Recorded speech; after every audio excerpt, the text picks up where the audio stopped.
Welcome back. In this video we are going to review peptic ulcer disease, also known as PUD. Before mentioning anything, I want you to remember two things. Check if the patient taking NSAIDs or aspirin and rule out H. pylori. Always remember, screen all the patients for H. pylori regardless of the use of NSAIDs or aspirin. Now, quick review on the symptoms. So once we have ulceration, we know that there is an erosion, so we will have pain. For the stomach, once the ulcer is located there, once the food arrives, acid will be produced, and hence gastric ulcer will worsen with food. Unlike the duodenal ulcer, once the food reaches the duodenum, the pancreas will release bicarbonate, and the bicarbonate will adjust and balance the acid, and hence the duodenal ulcer will become better with food. So patients with duodenal ulcer will respond better to food, and the gastric ulcer will worsen with food. Okay, so this is regarding the symptoms. Sometimes the presentation in the case on the exam, it will present as a complication of the ulcer. So we have the penetration and we have the perforation. The penetration, it means that the ulcer will erode into another structure, like an artery causing bleeding, or to the pancreas causing pancreatitis. In this case, the patient will mention that he has hemodynamically instability or sometimes hematemesis in case of bleeding. And in case of pancreatitis, it will present as a pain, usual pain, sharp epigastric pain with elevated lipase and amylase. On the contrary, the perforation, most likely the patient will present with shock peritonitis, and he will have clinical signs of peritonitis, and this is an emergency. Remember also, penetration is an emergency once the patient has bleeding into artery. Remember also gastric outlet obstruction in case of ulceration. Sometimes it's normal ulcer causing scarring, narrowing, and causing the obstruction. Sometimes it's cancer. The symptoms are nausea, vomiting, and early satiety. There is a sign that they might mention. It is called succussion splash. The clinician will place his stethoscope on the stomach and will move it back and forth, causing this gurgling sounds that will be heard on the exam because of the move of the fluid, because of the obstruction. Always remember in gastric outlet obstruction to rule out malignancy via EGD, and doing a scope to rule out malignancy. So remember, in ulcer, we remember NSAIDs. If the patient is not on NSAIDs or aspirin, we rule them out. We check H. pylori in all the patients. For the alarming symptoms, age more than 50, weight loss, vomiting, anemia, melena, positive FOBT test, and dysphagia with the history of gastric cancer or smoking history or alcohol use history, remember to do EGD to rule out cancer. In cases of ulcerations, remember to rule out cancer. And as we said, we need to rule out H. pylori in all the patients if we have no alarming symptoms. Then we can do it using EGD. There is a test called the CLO test. The CLO, it's for Campylobacter-like organism test. It is positive. We take a tissue from the scope and we put it on the plate. If it turns into purple, then it's positive, but this is invasive. We can do the urea breath test, as Helicobacter urease producing bacteria which convert urea into ammonia and carbon dioxide. We can use it to detect. We will give a labeled carbon. It will be detected using special device, but this is very costly. It's expensive. And also we can use the stool antigen to detect antigen in the stools of the patients that are being produced by H. pylori.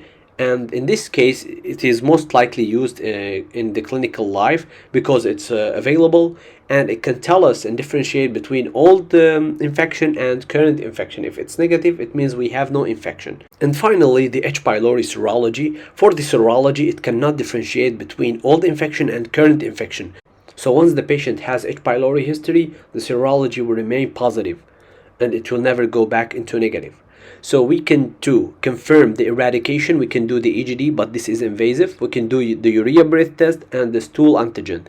Remember, what goes into the mouth and goes out of the anus are your ways, so the blood won't help you, serology won't help. Urea breath test from the mouth and the anus, the stool antigen, because it's GI tract, from the anus and from the mouth, will help you to eradicate H. pylori. Remember it using this way if you like. Now, if the patient has no NSAIDs and H. pylori was negative, we did an investigation and it turned out to be negative, and we have no alarming symptoms. So in case we have alarming symptoms, we need to do EGD to rule out cancer. If all these three are negative, then we can think of non-peptic dyspepsia, also known as functional dyspepsia. For the H. pylori, if it's positive, we treat. If we have history of NSAIDs, aspirin, we stop them. No, we rule out H. pylori in all the patient with alarming symptoms. Always we do EGD.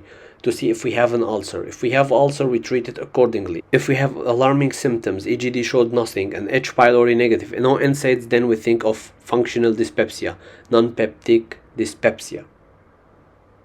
Always remember, H. pylori should be ruled out in all the cases. So if we have history of NSAIDs, aspirin, we stop them. H. pylori needs to be screened in all the patient and treated if positive. For alarming symptoms, we do EGD. Now going back to H. pylori, if it's positive, we need to treat it. We can detect it using urea breath test, stool antigen, serology to rule out, not to confirm, because once the patient has positive test, it will remain positive. You treat H. pylori if it's positive and the patient is symptomatic. So you do the OCLAM, omeprazole, clarithromycin, amoxicillin, the OCLAM, the triple therapy. If the patient lives in an area where clarithromycin is largely used and there is resistance to it, then you go to the quadruple therapy. So you use bismuth, metronidazole, tetracycline, and PPIs, any PPIs. So the omeprazole, it was as an example. Sometimes levofloxacin is being used, the fluoroquinolone is being used if there is any resistance. So remember, these mixtures, if there is resistance to clarithromycin, to pick this option in your exam. In H. pylori, there is an increased risk of mild lymphoma, which stands for mucosa-associated lymphoid tissue. In this case, we treat it with antibiotics to eradicate H. pylori, and we need to confirm eradication in all the cases. Serology won't help us. We need to do stool antigen or urea breath test. Remember, the oral, anus, GI tract, so both tests are taken from there, not the serology, the blood test. Remember, duodenal ulcer are found in H. pylori in 90% of the cases, peptic ulcer in 50% of the cases. Remember, when the question mentions the location of the ulcer, it means that they did an EGD. And for ulcer located in the stomach, always biopsy them. For the duodenal ulcer, you don't need to biopsy them because the low malignancy rate. Quick things to remember: never treat asymptomatic H. pylori. If it's symptomatic and you confirm the H. pylori presence, then you treat it. And you need to confirm eradication after treatment. So you can do urea breath test or to do the stool antigen. For gastric ulcer, you need to do biopsy initially to rule out malignancy. In case you did not do the biopsy and you did EGD and you saw the ulcer, you need to confirm healing after therapy. So you rescope the patient and make sure that the ulcer is being cured. For third thing to remember, in case the patient has no NSAID used and has no H. pylori, no alarming symptoms, you give PPIs for 2 weeks and you consider that the patient has dyspepsia. It will be our next video on the channel. Other causes of ulceration of the stomach are burns patient, they have this. Head trauma patient, increased intracranial pressure can cause ulceration to the stomach. Also, we will mention them in the trauma section. Patients with gastric cancer, it can start as a ulceration. Zollinger-Ellison syndrome, also we have separate video for that, also can cause ulceration of the stomach. So we will mention them separately in separate videos. And finally, good luck with your USMLE exam preparation. Thank you for watching. Please subscribe and support the channel. We'll upload more videos to you guys in the upcoming days. Good luck.